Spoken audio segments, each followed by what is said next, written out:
Oi pessoal, tudo bem? Bora para mais um videozinho de história. Ele vai estar no meu podcast também, então se você não segue, vai lá seguir. Se alguém chamar, não responda, tá? O nome aqui certinho, tá? Então, bora ler a história que ela é comprida e já lembra, né? Bota seu fonezinho aí e bora. Meu pai morreu em fevereiro de 2019. Eu deletei o número dele do celular 3 dias depois do enterro.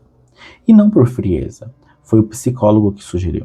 Disse que algumas pessoas precisam de rituais de fechamento, que carregar o contato de alguém que foi embora pode adiar o luto de formas que a gente nem percebe. Eu segui o conselho, abri os contatos, fiquei olhando para o nome dele por uns 10 minutos e deletei. Foi a coisa mais difícil que eu fiz naquele mês. E aquele mês eu tinha enterrado meu pai. A gente tinha uma relação complicada. Não de um jeito dramático de briga e mágoa acumulada. Era mais uma distância que foi crescendo com o tempo. Ele morava em Fortaleza e eu em São Paulo.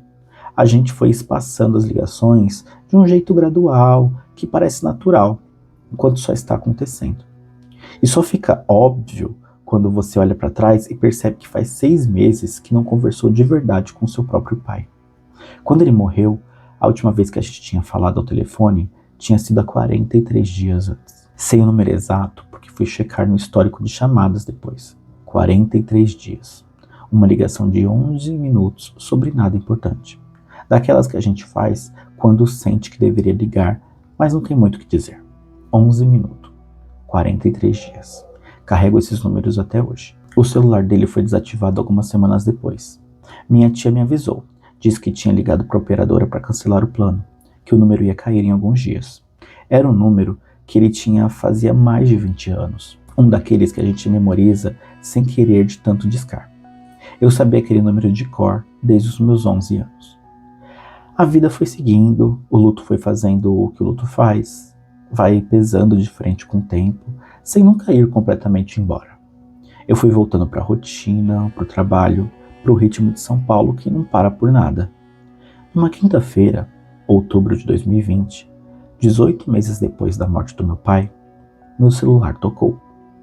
Eu estava na cozinha fazendo café, era umas 8 da noite. O celular estava em cima da bancada. Olhei para a tela sem pensar muito. Mas aí eu congelei.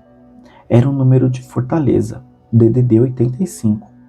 E os 8 dígitos que eu sabia de cor desde os meus 12 anos. Fiquei olhando para a tela tocando sem conseguir mover um músculo. Como se o tempo tivesse dobrado em cima de si mesmo. E eu precisasse de um segundo para entender em qual ponta dele eu estava. A chamada caiu depois de uns 30 segundos. Peguei o celular com a mão, levemente trêmula, fui no histórico de chamada. A ligação estava lá, registro completo, horário, duração e o número. Era o número do meu pai. O número cancelado 18 meses antes. Liguei de volta na mesma hora. Caiu direto na operadora, número inexistente, fora de serviço. Aquela mensagem automática que a gente conhece e que naquele momento soou como a coisa mais perturbadora que eu ouvi na minha vida. Liguei para minha tia, perguntei se por um acaso o número tinha sido reativado, se alguém da família tinha assumido. Qualquer coisa que fizesse aquilo ter sentido. Ela ficou em silêncio, depois disse que não, que tinha cancelado pessoalmente, que o número tinha saído do sistema naquele mesmo mês. Fui pesquisar se o número cancelado podia fazer ligação. A resposta é não. O número cancelado sai do sistema. Não faz chamada de saída. Não parece identificador. Não deixa registro. Mas o registro estava no meu celular. Fiquei acordada até tarde naquela noite, sentada na cama, tentando montar uma explicação que fechasse. Erro de sistema, número reciclado por outro usuário que por acaso discou para mim, alguma falha técnica. Todas as explicações tinham um furo em algum lugar. Depois de um tempo, parei de tentar. Fiquei só olhando para o teto no escuro. E aí veio um pensamento que eu tinha tentado não pensar desde o momento que vi o número na tela. 43 dias, 11 minutos. A última vez que a gente tinha se falado tinha sido sobre nada importante.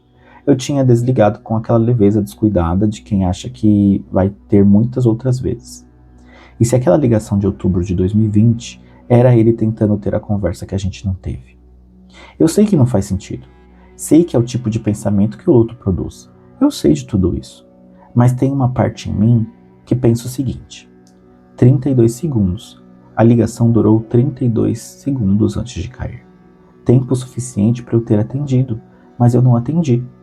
E eu vivo com isso desde então, do mesmo jeito que eu vivo com os 43 dias e 11 minutos, com números que não somam nada, mas que também não saem da minha cabeça. O registro da ligação ficou no meu histórico por uns 2 meses.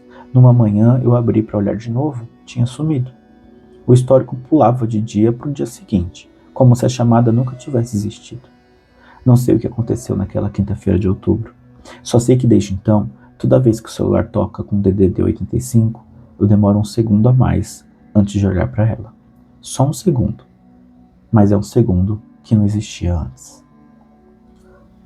É isso, gente. Se vocês gostaram desse vídeo, deixa um like, salva para ouvir de novo depois. E é isso. Um beijo.